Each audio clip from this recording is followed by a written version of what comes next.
হযরত ওমর রাদিয়াল্লাহু আনহু দাঁড়ানো, একটা ইহুদি আইছে। ইহুদি আয় কয়, খলিফাতুল মুসলিমিন ওমর, তোমার কাছে আমার তিনটা প্রশ্ন। জোরে বলেন, কয়টা প্রশ্ন? বলেন কয়টা? তিনটা প্রশ্ন। যদি তিনটা প্রশ্নের জবাব তুমি দিতে পারো, তাহলে আমি কালেমা পড়ে মুসলমান হয়ে যাব। তিনটা প্রশ্নের জবাব দিলে আমি কালেমা পড়ব।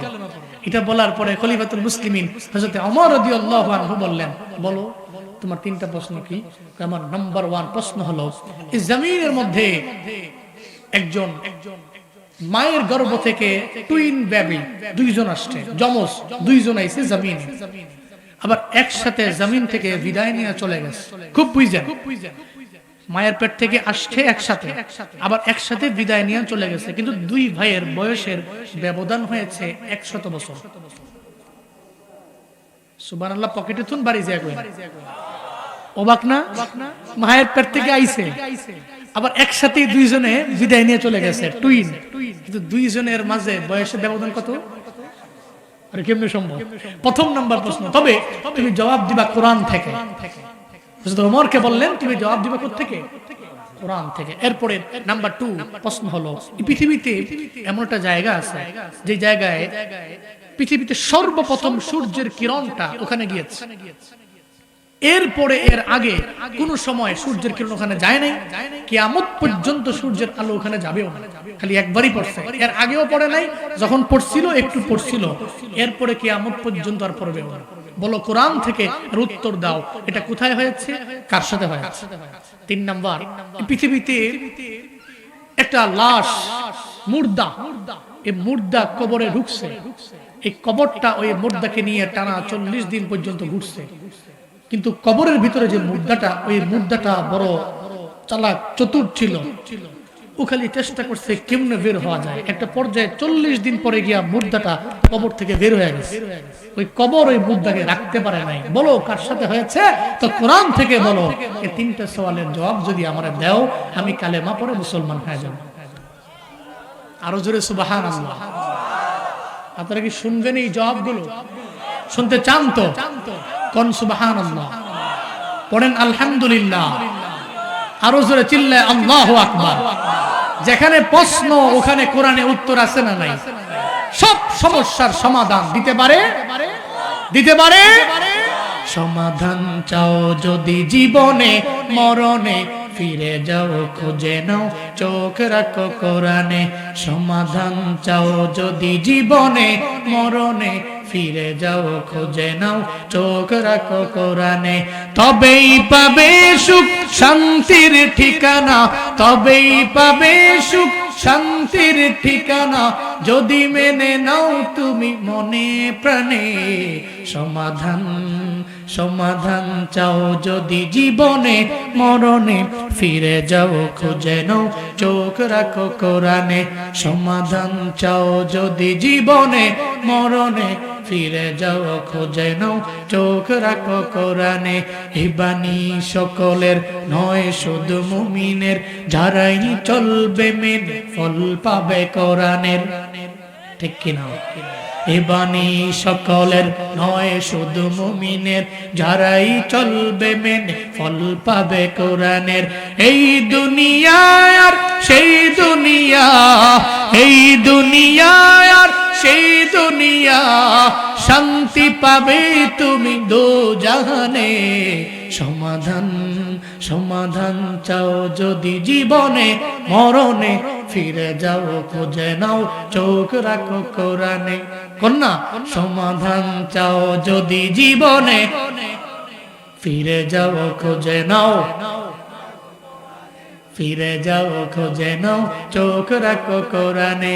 তবেই পাবে সুখ শান্তির ঠিকানা, তবেই পাবে সুখ শান্তির ঠিকানা, যদি মেনে নাও তুমি মনে প্রাণে।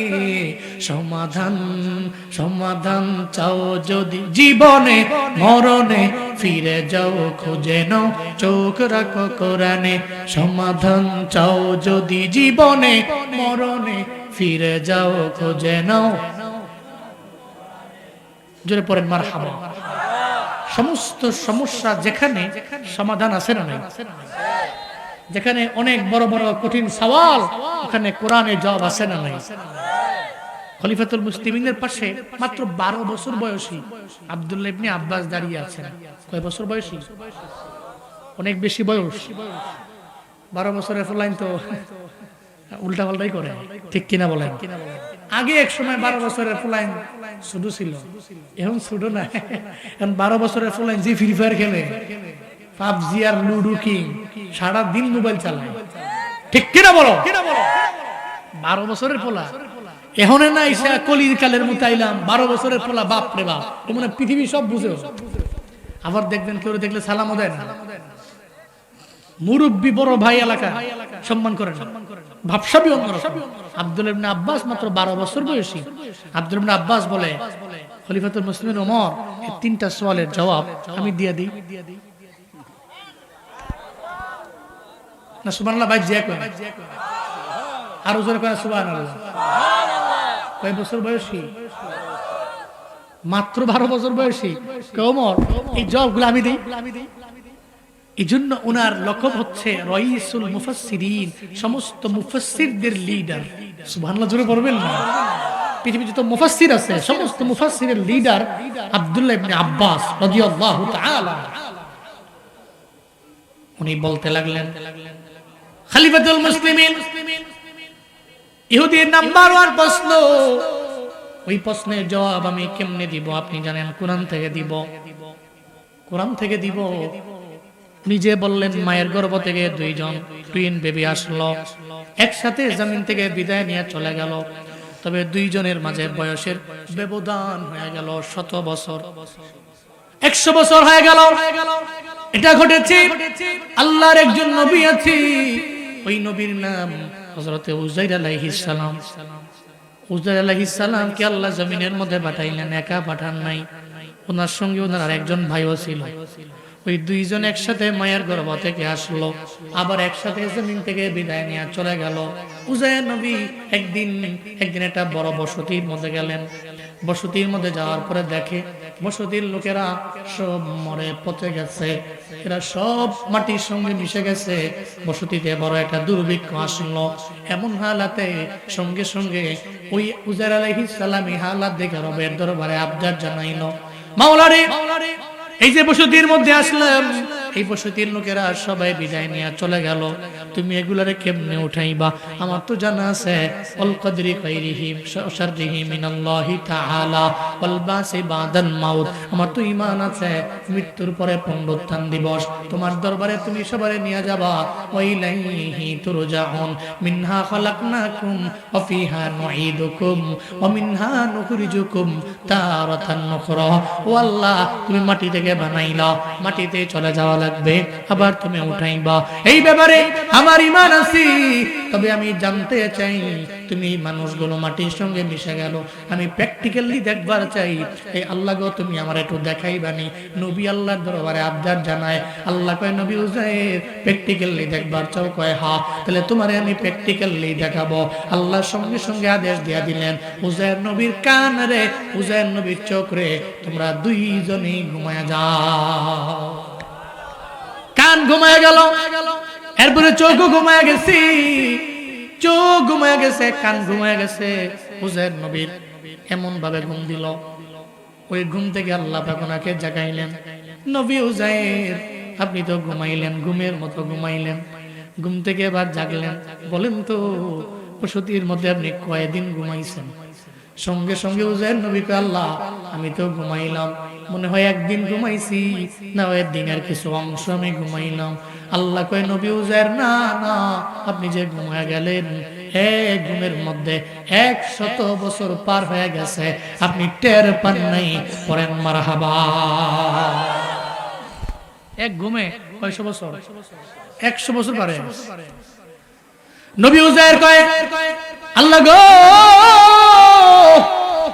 এটা কেমনে সম্ভব, কেমনে পসিবল? আমার কাছে মনে হয়, আমি মনে হয় দিনের মাত্র 1 অংশ একটা আমি ঘুমাইলাম, অথবা একদিন আমি ঘুমাইলাম। শত বছর কেমনে গেল? কয় দেখবার চাও তুমি যাও। এই উজাইর নবী আমার, আপনি যেই বসতির মধ্যে আসলেন, আসার সময় আপনার একটা বাহন ছিল, ওই বাহনটা ছিল আপনার ঘোড়া। দেখেন আপনার ঘোড়াটা ওই জায়গায় আছে না নাই? উনি যা দেখে ওই ঘোড়াটা নাই, ঘোড়াটা জমিনের মধ্যে মইরা গেছে, মইরা পয়সা গেছে, এবং ঘোড়ার যত হাড্ডি আছে সমস্ত হাড্ডি মাটির সঙ্গে মিশে গেছে। চিল্লায় পড়া যাবে কি সুবহানাল্লাহ। আল্লাহকে বলতে লাগলেন, মাওলা রে, এখন আমি এই ঘোড়া ছাড়া, গাধা ছাড়া আমি জমিনের মধ্যে কেমনে চলবো? এটা আমার বাহন ছিল, আমি বাহন ছাড়া জমিনের মধ্যে কেমনে চলবো রে মাওলা? আল্লাহ কয়, নবী উজাইর চিন্তা করেন না, এখন আপনি আবার যান। আপনার যে ওই ঘোড়ার উপরে একটা থলে ছিল, থলে নিয়ে আপনি ঘুরেন। ওই থলের মধ্যে যা ছিল দেখেন ঠিকঠাক মতো আছে কিনা। উজাইর নবী যা দেখে ওই থলের মধ্যে উনি ঘুমানোর আগে আঙ্গুর ফল ছিল। কি ফল? আঙ্গুর ফল ছিল। উনি তাকায় দেখে রে, আঙ্গুর ফলগুলো যেমন রাইখা ঘুমাইছে তেমনি রয়ে গেছে, কিন্তু ঘুরা পইরা মইরা মাটির সঙ্গে হাড্ডি গুলা মিশে গেছে। চিল্লা বলেন খেলা কা কাদের কুদরতদারি বরকামাল, আন্তা রব্বি আন্তা হাসবি যুল জালাল, তুহি কাদির জলিলুল্লাহ জাহাদার, বহর হালে তুহি মেরা নগহদার। আল্লাহ কয় নবী উজাইর অবাক, কি কয় অবাক? ঘোড়ার দরবারে গেলাম, ঘোড়াটা পইরা গেল, মইরা গেল জমিনের মধ্যে, হাড্ডিগুলা পর্যন্ত মিশে গেল, কিন্তু আমার থলের মধ্যে আঙ্গুর ছিল, আঙ্গুরটা পচলো না, যেমন রেখা ঘুমাইছিলাম তেমনই আছে রে মাওলা। এটা কেমন খেলা? এটা তোমার কেমন কুদরত রে মাওলা?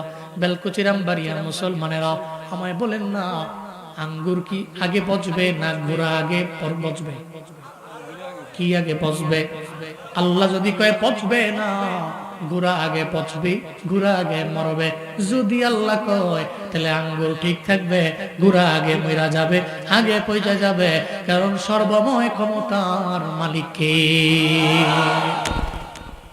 আল্লাহ কয় নবী উজাইর, এটা আমার কুদরত ছিল, এটা আমার খেলা ছিল রে উজাইর, তুমি যাও, তুমি এখন যা ঘোড়ার দরবারে, তুমি যা ঘোড়ার সামনে যাও, যেখানে তুমি বাইদা রাখছিলা, যে জায়গায় ঘোড়াটা বাঁধছিলেন ওই জায়গার মধ্যে উনি চলে গেলেন।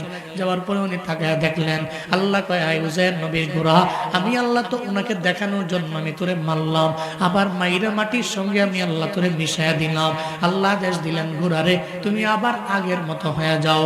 আল্লাহ তো লেবার লাগবে না, আল্লাহর শ্রমিক লাগবে না, একটা ঘোড়ার পেট থেকে যে আমার মাওলা সুন্দর করে একটা ঘোড়া বের করতে পারে, একটা মায়ের গর্ভ থেকে যে আমার মালিক একটা সন্তান সুন্দর করে আমার আল্লাহ বের করতে পারে, যে আল্লাহ পারে রে, ওই আল্লাহ তো আবার মরার পরে মাটি থেকে আমার আল্লাহ আবার বানাইতে পারবে। আল্লাহ কয়, ঘোড়া আমি আল্লাহ তোরে মারলাম, তবে জীবনের জন্য একবারে মেরে ফেলি নাই, তুই তো আমার উজাইর নবীর বাহন, ওই বাহন ছাড়া আমার নবী চলতে পারবে না। ঘোড়ারে আগের মতো হয়ে যাও। ঘোড়াকে বলতে দিরি, সঙ্গে সঙ্গে ঘোড়ার হাড্ডি গুলো মাটি থেকে উঠতে লাগলো। হাড্ডি গুলো মাটি থেকে উঠা একটা হাড্ডি আর একটা হাড্ডির সঙ্গে জোড়া লাগতে লাগলো। জোড়া লেগে একটা পর্যায়ে ওই হাড্ডির মধ্যে গোশত লেগে গেল, একটু পরে দেখে ওপরে লেগে গেল